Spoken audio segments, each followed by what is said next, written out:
If you're a self-taught artist like me, stick around because I'm going to show you some of the books that I wish I had at the start of my journey. Now, I mostly taught myself how to paint and draw by watching YouTube videos, but I've always loved books. I loved books as a kid. I love collecting books. I love consuming knowledge. I love learning new things. I also love seeing tangible results after I apply the things that I learn.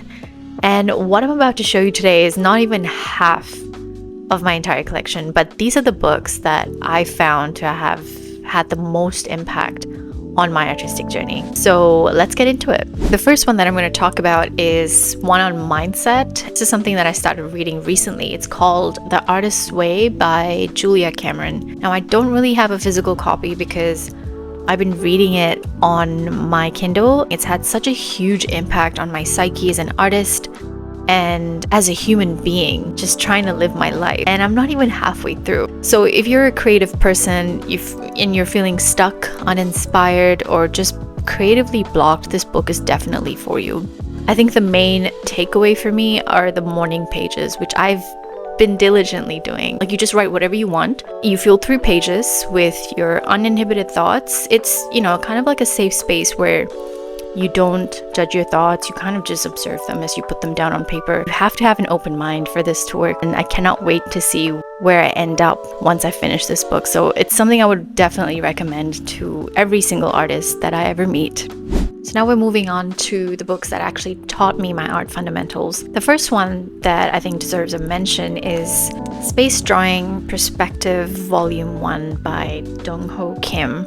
And this was my first introduction to perspective like ever. I had no idea what the word meant in an art context. I mean, I painted a whole bunch of stuff in a year and I got away without ever using perspective. It was a great beginner introduction to the subject for me, and we all know how important the use of perspective is in creating interesting and dynamic art pieces and really good storytelling. So I personally love this book because really complex concepts were broken down so simply. This one was a great way to get confident enough to apply the 1-point, 2-point, and 3-point perspective into my own work eventually. And there are also a ton of exercises that you can do within the book, so you can actually apply what you've learned immediately, which is nice. Okay, so composition. It's my favorite topic by far. I mean, it can be an entire video in itself, but we all know composition can either make or break a piece of art. And that's why I got myself this book. It is literally one of the best resources I think I have on composition. It's called Framed Ink, Drawing and Composition for Visual Storytellers.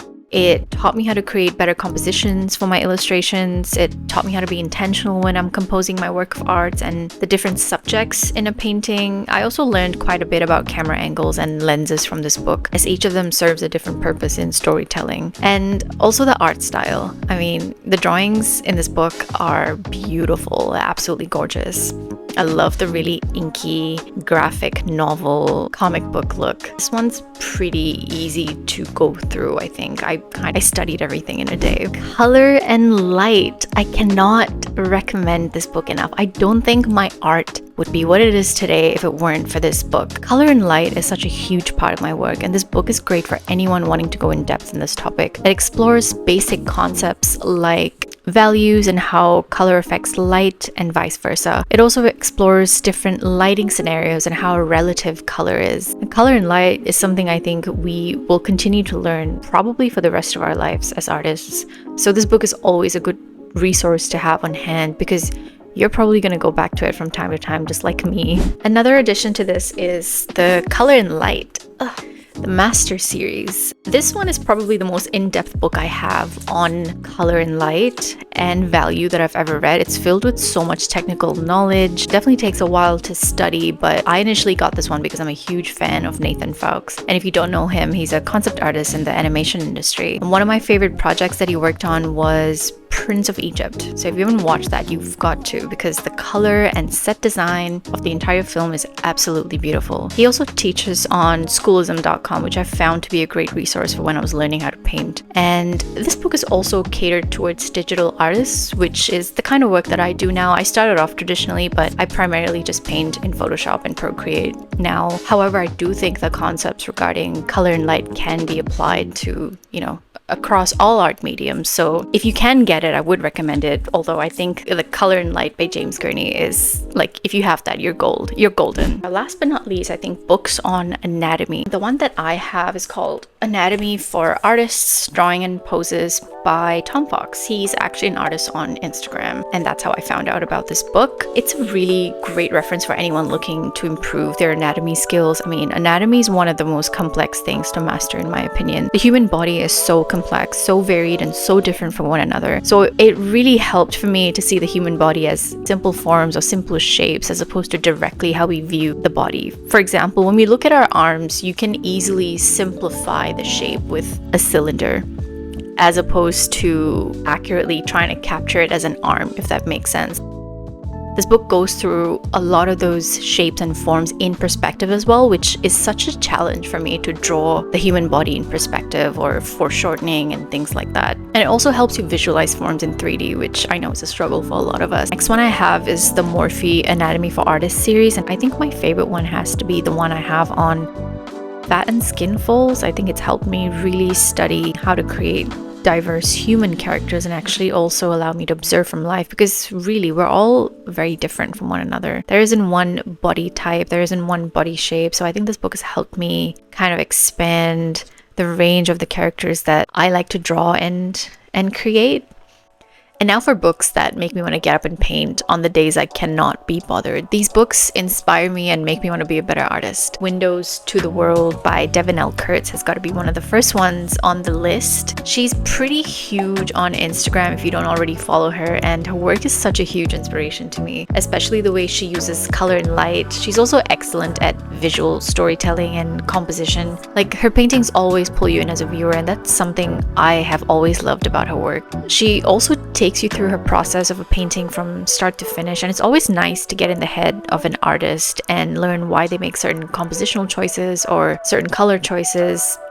Yeah, this book is definitely one of my favorites, and I always go back to it when I'm having a pretty terrible day, or on, you know, days that I don't really want to paint or even look at my art.